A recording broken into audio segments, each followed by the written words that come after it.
we just get like a big woo? There we go. Now I'm ready. This is my handsome rescue boy, Carson. He is the love of my life. He's my best friend. And if I were ever to lose him, I would experience the same devastation and grief as I would losing any other family member or friend.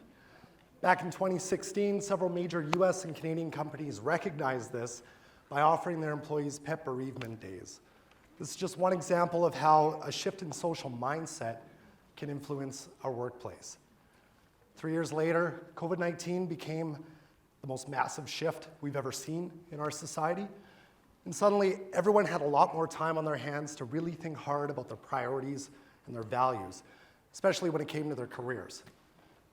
Now, as the new workforce is entering our workforce that's in recovery, they're hearing all these desperate pleas for things to just go back to the way they were, and they're thinking, I don't think that's going to happen.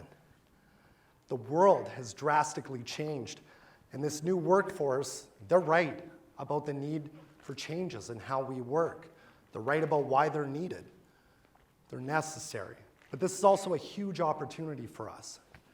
We know that companies are traditionally reactive to social shifts because they subscribe to the mindset of, why would I change it if it's working? Well, now you have all generations of employees going, okay, except this isn't working for me anymore. They're often of the mindset of, why should we have to give in to these new ideas and mindsets? But therein lies the fallacy. We're not asking companies to concede anything. We're encouraging them to adapt. We all want more flexibility. We all want better pay, work-life integration. But we know we're not going to change any minds without there being a mutual benefit. So companies want to know what's in it for us to change anything. Well, the short answer is you don't have a choice. It's time to shoot or get off the ice. Okay? The future of work is going to look very different, but this new generation has the mindset and the know-how to help us not even navigate it, but thrive in it.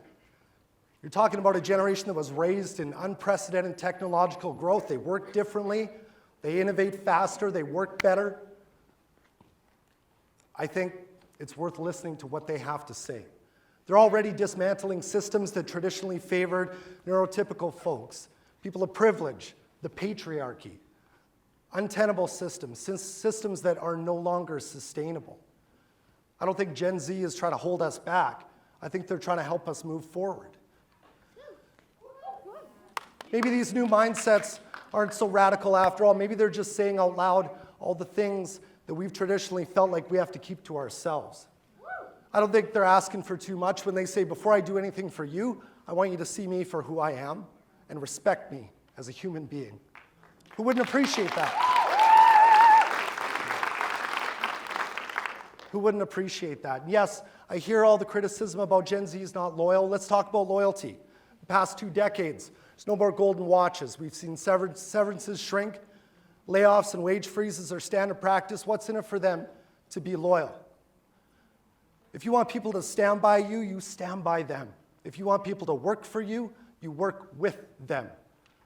Instead of having this us versus them push and pull, maybe it's us who can start embracing them. And look, this isn't a paid advertisement by the Gen Z Foundation.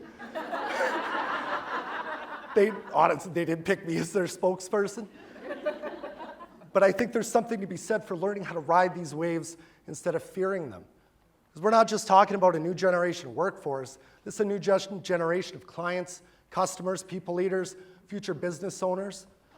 We have the capacity, we have the opportunity to listen and adapt with them. All that DEI, neurodiversity, mental health, leadership, accessibility training, it's going to improve lives, I promise you, including yours. Because when people feel better, they are better, and that's better for our families, and our communities, and our workplaces. So to you, out there in this theater, the people leaders, HR professionals, this is my call to action to you. This is your opportunity to grow with change. We have a real chance here to listen to new ideas. I want to leave you with one mindset. We should do more because we can do more. They're here. They're right about a lot of things. So let's get ready to work with them. Let's go. Thank you.